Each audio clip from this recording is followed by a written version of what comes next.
Et oui. Et non. Il est de retour. Le jeudi noir est de retour, messieurs, dames, dans l'after. Malheureusement, c'est pour ce soir. Nous étions pleins d'espoir jeudi dernier.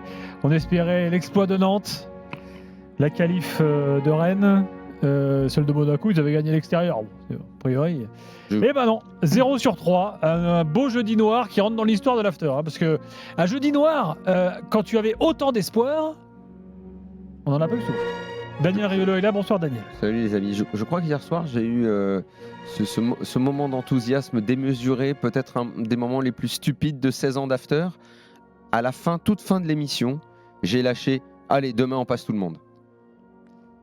Une belle inspiration, je trouve. Sincèrement, celui-là c'est un des plus beaux. Surtout qu'en plus en termes d'analyse, cette année on dit que la Ligue 1 c'est vraiment bien. Celui-là, Voilà. moi il me fait mal. Voilà. Vraiment il me fait mal. Celui-là, Le carton rouge de Palois, le but contre son camp de Bélocian. Nubel, le carton rouge de Palois, Nubel, c'est un fourrage. Nubel, Jean-Louis Tour, il est meilleur que lui. Là, il y a quand même, on est sur un festival. Quand même. Deux séances de tir au but où Rennes donc revient après 2 tirs au but manqués. Moi, j'ai très rarissime de revenir. mais j'ai très rarement vu ça, moi. Eux, ils sont revenus dans la foulée, ils trouvent le moyen d'aller s'embrouiller, histoire de perdre un petit peu la concentration. Ils s'embrouillent. Et le mec vient, il tire et il rate le péno. 2 séances de tir au but ce soir. Oui, non, moi, je te parlais des deux de retard et ils réussissent à revenir. Le foot français en séance de tir au but, on est quand même au top. Vous avez remarqué, on est tout là-haut quand même. Avec 2 gardiens qui n'en arrêtent pas. Après, Hugo Lloris à la Coupe du Monde, on savait qu'il était mauvais. Mandanda, on savait également que les pénaux... Mandanda, je pense. Walid, tu lui mets une série de 5 à rendre. Il suffit que tu cadres, tu mets tout dedans. On a un invité ce soir, un jeune supporter rennais qui avait fait sensation dans l'after quand il était passé il y a quelques temps. Et on avait promis à Léon qu'on l'accueillerait dans notre studio. Léon, bonsoir. Salut. Comme d'habitude et comme cette saison, la finition, c'est pas ça. Ouais. C'est partout, il n'y a plus Terrier, Bourigeaud suspendu en dégageant un ballon au match aller complètement débile. Traoré blessé. Là, tu as les 3 forts de Rennes qui sont partis. Et forcément, derrière, quand tu fais jouer Bélocian en défense, tu as Théâtre en défense, tu fais jouer Bélocian qui, en plus, à 4 minutes de la fin, fait une erreur. Ça sert à quoi de faire ça, sachant que tu as Théâtre, tu as Rodon. Ça marchait en début de saison et il a changé. T'avais Wu en plus en choix aussi, et tu décides de mettre Omari et Bélocian qui sont pas foufou et qui sont encore jeunes et en formation. C'est une prise de risque un peu étonnante. Je me demande si Genesio, j'ai du mal à comprendre ce qu'il fait avec son équipe récemment. Est-ce qu'il a voulu sanctionner à chaque fois qu'un défenseur faisait un mauvais match ou une erreur? Ça a commencé avec Omari qui n'était pas du tout dedans dès le 28 décembre quand ça a repris avec ses 2 boulettes. Théâtre avait prend un rouge contre Clermont et lui aussi pas bien. Rondon a disparu. Il paraît qu'il a eu du mal à revenir de la Coupe du Monde. C'est pas comme si le Pays de Galles était allé jusqu'en finale quand même. Je ne sais pas ce qu'il a fait pour revenir. Il a fait une escale où en revenant du Qatar, je ne sais pas. Mais bon, ce qu'on dit à Rennes, c'est qu'il a eu du mal à revenir.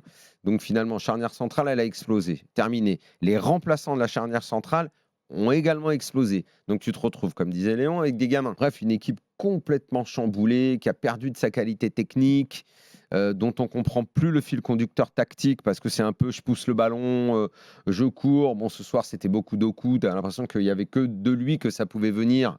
Et effectivement, c'est venu de lui, mais moi, j'aime pas trop son côté brouillon. Je suis pas fan de ce type de joueur-là. Après, ce soir, il est récompensé par ses mouvements. Clairement, c'est pas celui que tu vas critiquer, parce que c'est lui qui a porté le deuxième but traîné, il fait tout. La lumière, c'est lui qui l'a ce soir, mais néanmoins, à travers lui, ça traduit la pauvreté du jeu de l'ensemble collectif. Donc l'équipe, elle a été complètement cassée. On l'avait vu en championnat. Mais alors là, que ça explose de cette façon en Europa League, comme ce soir. On a vraiment l'impression que Genesio a perdu le fil conducteur depuis un moment.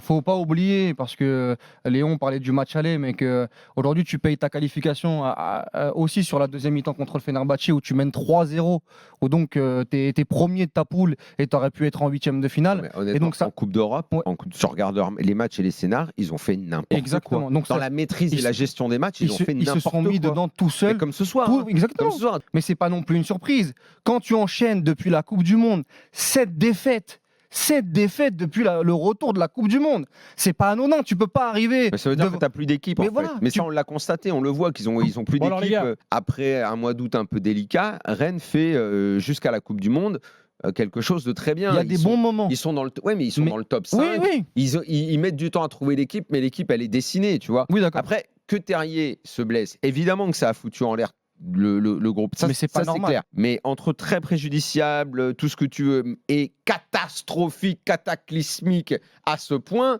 je pouvais quand même pas l'imaginer. Tu vois, c'est vraiment, on disait, c'est comme si Mbappé s'en va du PSG, c'est comme si. Là, c'est pire parce que là, c'est la dégringolade complète. Puis à l'espace de 5 minutes, Terminado, Rideau, Di Maria, qui met un beau but d'ailleurs, hein, le premier là, Le magnifique. premier but, il est c'est pas un beau magnifique. but, c'est un Sur la truc- double c'est un truc confrontation, lui, extraordinaire. ce qu'il fait à Nantes. Ouais. Est-ce que en Italie, on a quand même dit que peut-être le rouge de Palois était un peu dur? Bah en fait, oui, on peut dire que c'est dur, mais en fait, il a appliqué le règlement, donc je sais pas trop quoi dire à ce sujet, parce que moi, je trouve que c'est débile, parce que moi, je pense que pour ces situations-là, il faudrait introduire une notion de geste volontaire ou de main qui va vers le ballon et pas juste le ballon touche la main et ça empêche le ballon Et comme d'entrer. d'habitude, le fait qu'il y ait le VAR rajoute à la frustration Mais parce que on tu voit, te dis. on voit un geste de Palois Mais il a même pas été voir. vers le Non, mais il a ballon. forcément eu un retour. En fait, Ouais. il Non, est mais par il n'y a terre, le pas ballon, justement, il roule Daniel, et dessus. cette notion-là, elle n'existe pas dans les lois du jeu. Donc il a appliqué ce qui existe à l'heure actuelle. Et ce qui existe à l'heure actuelle, c'est une main empêche le ballon d'entrer égale carton rouge, penalty. 2-0, même pas 10 minutes, c'était bouclé. Il s'est rien passé en fait, le match n'a pas existé. On peut parler de Di Maria parce qu'il a mis un but fantastique et ça nous fait penser à Di Maria au PSG.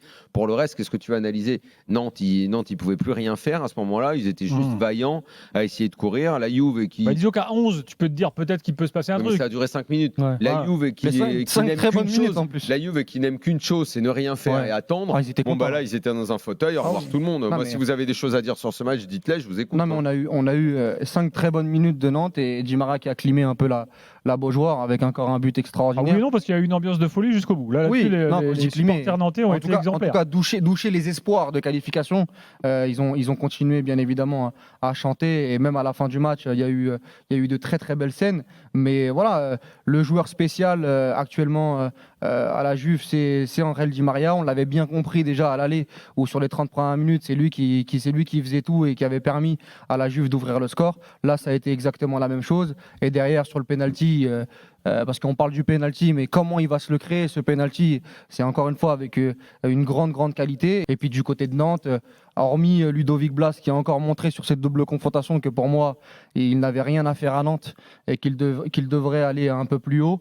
Mais voilà, faut féliciter ce qu'a fait Nantes et sur ce parcours extraordinaire. Non, mais on a vu ce que j'explique depuis plusieurs semaines, c'est que le football d'Allegri, c'est 3-4-3, passe le ballon à Di Maria, advienne que pourra. Que ça soit même à l'aller et au retour, je trouve que Leverkusen a été meilleur et mérite sa qualif. On voit qu'il y a du travail Ouais. et on sent la patte d'un entraîneur qui aime ce jeu-là Ouais. et qui fait bien jouer son équipe, hein, clairement. Tu Ouais, sens mais- plus une patte d'entraîneur que chez Clément.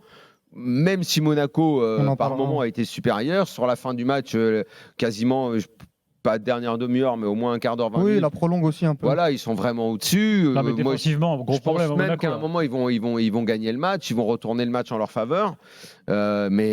Mais Aucune rigueur défensive, hein, Monaco ce soir. exactement. Mais des deux équipes, là où c'est le plus cohérent en termes de jeu, c'est Leverkusen. Hein. La confiance, elle est côté monégasque que sur cette rencontre, sur ces choses-là. Ça, Oui, mais ils les ont rien. pas bousculés. Je pense que c'est une équipe qui doit être emmerdée parce qu'en Bundesliga, Ah bah oui. les équipes se rendent bien dedans. Les équipes qui essayent de bien jouer, on les fait déjouer en leur rentrant dedans. J'ai vu Monaco faire ça à plein de moments dans la rencontre et c'est vrai qu'à ce moment-là, Leverkusen semblait vraiment en dessous. Mais le problème, c'est que Monaco l'a pas fait de façon constante. Et d'abord, Ouais, d'accord. à un moment, ils se sont laissés faire et se sont fait promener. Après, une fois qu'ils ont été menés ou proches de la catastrophe, ils ont remis un peu de turbo, ils ont remis de l'intensité, ils sont allés les chercher, ils les ont bousculés. Et c'est en plus en mettant un mec comme Mbolo, en mettant un petit peu de puissance, Mbolo un peu qui a de changé beaucoup de percussion. choses. Hein. Ouais. Mbolo a changé Il rentre un effectivement peu beaucoup trop de tard à choses. mon goût. Mais en fait, ils l'ont. Voilà. En fait, ils n'ont pas été sur courant constant pour les emmerder. Et donc, Leverkusen, finalement, Ce soir, a ils sont- laisser jouer les Wirtz, tous les mecs que tu dis qui sont peut-être pas tout le temps bons, toi tu les vois beaucoup plus que nous.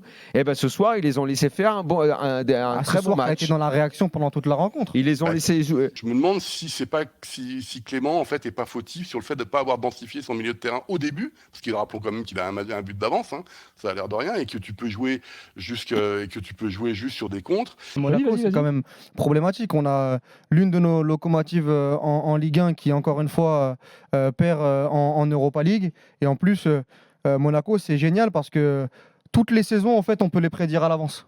C'est-à-dire qu'en fait, ils commencent par un barrage, ils le perdent. Avec un début de championnat très très compliqué à cause de ce barrage-là. À partir de la Et 10e les- journée, ça se met en Vo- route. Voilà, et et ils après, enchaînent les victoires. voilà, donc en fait, à partir de cette 10e, 15e journée, ils commencent un petit peu à enclencher, mais ils sont un peu loin en classement. Ils se font éliminer en Coupe de France. Et puis Ils se après, font éliminer en Europa League et ça les arrange. Voilà, Limite, ils s'en exactement. foutent, ils sont contents. l'année dernière, c'était contre Braga, notamment en et 8e. ils mettent tout sur le championnat. Et après, ils mettent tout sur le pour championnat. prendre l'oseille de la Ligue des Et- Champions. et Ou revi- ils ne le vont pas. Et ils reviennent 3e ou 2e en Ligue des Champions. Non, mais c'est extraordinaire. Ils vont terminer 2e du championnat, ou ils vont peut-être même, si le Paris Saint-Germain ça se passe mal, ils peuvent même les challenger. Hein. Parce que l'année dernière, Ouais. ils avaient fait 9 victoires sur les 10 derniers matchs de Ligue 1. Et c'est ça qui est problématique avec ce Allez, les club. gars, Et conclue. juste pour terminer, ce soir, tant les cadres que collectivement avec la patte de Clément, c'est pas normal quand tu es Monaco de te faire éliminer de cette manière.